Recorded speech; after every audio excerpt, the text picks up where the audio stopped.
मेरे ज़ब्ते गम को देखो, मेरे दर्द को न पूछो।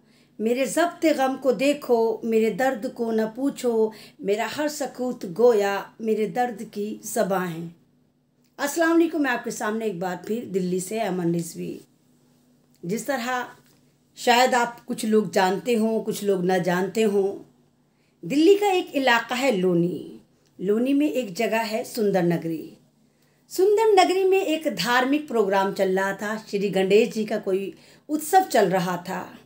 वहाँ पर एक मुस्लिम मंदबुद्धि ने, जो उसी मोहल्ले का था, इसरार नाम था, 26 साल का वो मंदबुद्धि यानी दिमागी तौर पर मफलूज एक लड़का, इसरार नाम का लड़का, वो वहाँ जाता है जो ना धर्म को जानता है, ना नफ़रतों को जानता है, ना गणेश को जानता है, ना अल्लाह को जानता है। वो वहाँ जाता है और शायद उसको भूख लगी थी या शायद वो केला खाना चाहता था।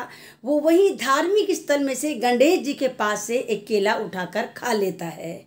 और वो लोग जो नफ़रत के नाम पर धंधा कर रहे हैं, वो लोग जो धर्म की आड़ में अधर्मी उछल कूद मचा रहे हैं, वो लोग जो मीडिया पर बैठकर हिंदू मुस्लिम कर रहे हैं, वो लोग जिन्होंने एक भारत को पाट दिया है, इंसानियत को पाट दिया है, वो लोग जो हर वक्त मुसलमानों को मारने के लिए तीर त्रिशूल तलवार लेके तैयार रहते हैं और मौके की तलाश में रहते हैं, वो इसरार पर कुत्तों की तरह टूट पड़ते हैं। और इसरार, जो मैंने कहा कि मेंटली तौर पर अपसेट था, उसको निहत्ते इसरार को उसी के घर के पास एक पोल से, एक बिजली के खंबे से बांध दिया जाता है।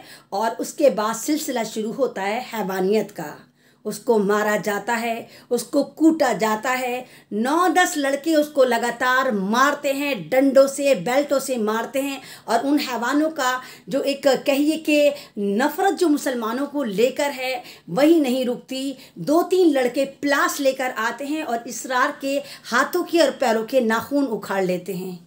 वो बंदा जो शायद मेंटली तौर पर प्रिपेयर नहीं था, वो बंदा जो शायद धर्म को भी नहीं जानता था, वो बंदा जिसका स्टैमिना इतना भी मजबूत नहीं था, ना उसको पता था कि भारत में इस वक्त मुसलमानों के साथ क्या करा जा रहा है। सड़कों से लेके संसद तक उनकी मॉब लिंचिंग करी जा रही है। वो लड़का जुल्म की इस आंधी को, जुल्म की इस हैवानियत को एक तरह से कहिए कि बर्दाश्त नहीं कर पाता और इश्क़ हक़ीक़ी अल्लाह के पास पहुंच जाता है, यानी कत्ल कर दिया जाता है धर्म के नाम पे।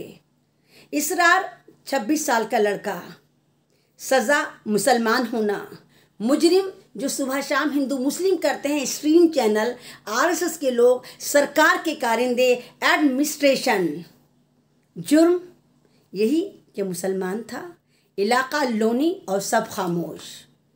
आपको लगता है कि यह इंसानियत चल रही है, आपको लगता है कि दुनिया का कोई भी धर्म, ख्वाह वो इस्लाम हो, ख्वाह वो हिंदुइज़्म हो, ख्वाह वो चाहे क्रिश्चियनिज़्म हो, ख्वाह कुछ भी हो धर्म, क्या वो धर्म ये सिखाता है कि आप किसी भी निहत्ते इंसान की हत्या करें? वो तो फिर भी जहनी तौर पर मफलूज था, एक मंदबुद्धि था, दिमागी तौर पे अपसेट था। और जुल्म की भी इंतहा ये कि आप उसको पीट पीट कर मार डालें, उसकी मॉब लिंचिंग कर डालें। ये इंसानियत है। ये किस तरफ जा रही है इंसानियत है, किस तरफ जा रहा है भारत? पूछती है अमन रिजवी सवाल आपसे, आपसे, आपसे, आपसे, जो मुझे देख रहे हैं। मैं तमाम लोगों से सवाल कर रही हूँ। जवाब दीजिए मेरे भाइयों, जवाब मेरी बहनों आप भी दीजिए, जवाब मेरे मासूम भाई आप भी दीजिए। ये किधर जा रहा है भारत? कौन जिम्मेदार है? आप जिम्मेदार हैं? आप जिम्मेदार हैं या आप जिम्मेदार हैं?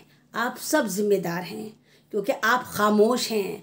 जुल्म होता है, आप चुप रहते हैं। आपको लगता है कि ना, हमारा बेटा, हमारा भाई, हमारा शौहर, हमारा बाप अभी सिक्योर है ना, ये तो मुसलमानों में मारा गया, अभी तो हम महफूज हैं, अभी तो दलित महफूज है, अभी तो ये महफूज है। तमाम कम्युनिटी जो अपना आप को महफूज समझते हैं और ये जो जितने भी धर्म का लबादा ओढ़ कर ये तमाम नफरती चिंटू जो उछल कूद मचा रहे हैं, इनको मौका मिल जाता है और ज़्यादा खूनी खेल खेलने का।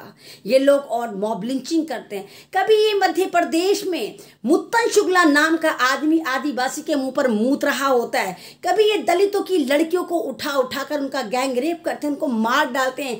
कभी ये दाढ़ी को टारगेट करते हैं, कभी ये मुसलमानों के बुजुर्गों को टारगेट करके उनकी दाढ़ी काट डालते हैं, उनको मार डालते हैं। कभी ये पहलू खान, कभी ये अखलाक, कभी किसी को तो कभी किसी को, इसी तरह टारगेट कर रहे हैं और आप और हम खामोश हैं। क्यों? क्या भारत में संविधान नहीं लगता? क्या भारत का संविधान इस बात की इजाज़त देता है कि धर्म के आधार पर आप किसी भी मेंटली डिसेबल को पीट पीट कर मॉब लिंचिंग करके मार सकते हैं? जनाब, पुलिस आई, 4 को पकड़ लिया तो 5 को पकड़ लिया। 4 बहनों का इकलौता भाई था इसरार, हालांकि वो मेंटली तौर पर डिसेबल था, मंद बुद्धि था, दिमागी तौर पर मफलूज था, उसके बावजूद भी अपने घर का तारा था। बहनों का रो रो कर बुरा हाल है। बहनें कह रही हैं हमें नहीं मालूम कि हमारे भाई को इन लोगों ने क्यों मारा। वो एक गरीब परिवार का बेटा था और ये धर्म का चोला ओढ़ने वाले नरभक्षी, ये खूनी भेड़िए, ये तमाम आरएसएस के लोग जो इस वक्त खूनी भेड़ियों की शक्ल में मुसलमान कम्युनिटी पर टूट रहे हैं, उनको नोच रहे हैं, उनको मार रहे हैं, उनको जिहादी मुल्ला, आतंकवादी, उग्रवादी, कटवा मुल्ला बोल रहे हैं। ये लोग नई थ्योरी लेकर आते हैं और कहते हैं जनाब ये लड़का नशेड़ी था, इसने हमारे 20 रुपए चुराए थे, गणेश जी के अब चरणों में से 20 रुपए चुराए थे, केला चुरा कर खा गया था, इसलिए हमने इसको मार डाला। क्या धर्म इस बात की इजाज़त देता है? धर्म जोड़ने की बात करता है, धर्म मजबूती देता है, धर्म इंसानियत सिखाता है, धर्म रहने का सलीका सिखाता है, धर्म बोलने का सलीका सिखाता है, धर्म जीने का सलीका सिखाता है। और ये मॉब लिंचिंग इस वाली बात को दर्शाती है कि तमाम मारने वाले अधर्मी थे, नरभक्षी थे, देशद्रोही थे, आतंकी थे और धर्म की आड़ में ये अपना धंधा चमका रहे हैं। तो मैं यही कहूँगी कि न समझोगे तो मिट जाओगे ए हिंदुस्तान वालों, न समझोगे तो मिट जाओगे ए हिंदुस्तान वालों। तुम्हारी दास्तां तक भी ना होगी दास्तानों में। सवाल ये कि जागोगे या नहीं जागोगे, या अपनी बारी का इंतज़ार करोगे कि अगला नंबर मॉब लिंचिंग का किसका होता है, तुम्हारा या तुम्हारा। अल्लाह हाफिज़, सतरंगे सलाम के साथ।